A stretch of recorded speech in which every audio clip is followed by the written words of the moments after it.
Alright, so for all you guys asking about Maestro and how it works, this is a Pioneer 4200. This is a 2012 Mustang. Everything's worked together. You have RR and then the FD1 or the FO1. So that links everything in together. This is the basic 42 just installed. So for example, with radio on, we just have it on K92, so it'll display down here what you've got, and it'll also pop up here. It'll give you your song name, who sings it, things like that.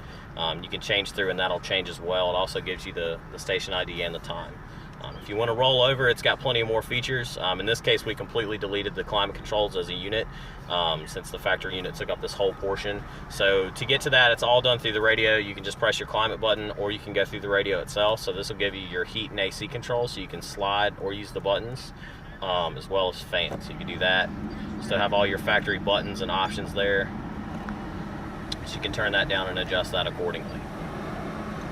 So that's a nice feature. It also will give you all your gauges, TPMS, and things open. So in this case, it'll give you your gauges. So you have RPM here in the center, which will change as you give throttle.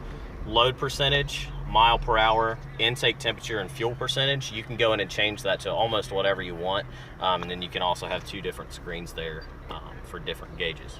You can switch that over. If you got heated seats, you can control all that. TPMS is shown per corner, so 32 in the front, 31 in the back, and then 31 on the passenger side. Battery voltage, and then if you've got any check engine light codes, you can check that as well. If any of your doors are open, or in this case the trunk's open, it'll pop up in yellow. If I open my door, it'll pop open. That works for the doors, the hood. It's got auto dim on the door open as well. If you got backup sensors, which this car does not, it'll give you an option for that. We did do a backup camera, so shifting into reverse will pop up your backup camera automatically, and then that obviously will track as the car moves. A couple other things to note too. It'll also work, there's two USB ports down here. You can kind of see them. You have one on each side.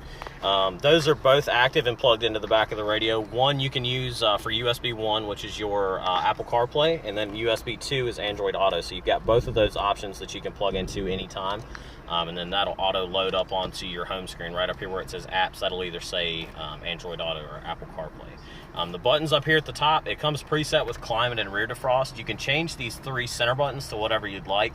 In this case, we've got it to fan down and fan up. These are dual function, so if you press it, it'll do something, and then if you hold it down, it'll do something different. So in our case, if you press the gauge button, it'll take you to the gauge screen. If you hold the gauge screen down, or the gauge button down, it'll take you to the vehicle info screen, which of course I held it too long. But that shows just some different options. Rear defrost is always up there. If you got a factory auxiliary port like this car does, this will retain that. That's over here in the center console, so if you open that, which is down there, that retains that function as well, so you can use that just the same. So you don't have to run any new wiring or anything like that. Everything's pretty accurate and up to date. As far as the OBD2 goes, the reaction time is actually quicker than you would expect. So if you've got that set on gauge, then it'll show, like I said, your RPM there. That is a shift light over in the corner, which I have yet to successfully get to turn on.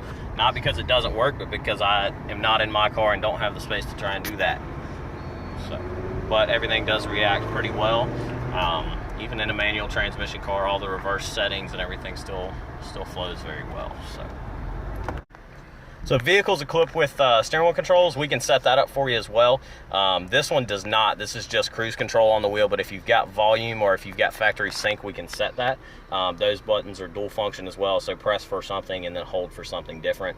Those are all pretty much retained the same. We can set them to whatever you want, but in that case, you have volume channel that you can set to whatever you choose. The sync button's got a few different functions that you can use there, and then that's all translate directly to the radio.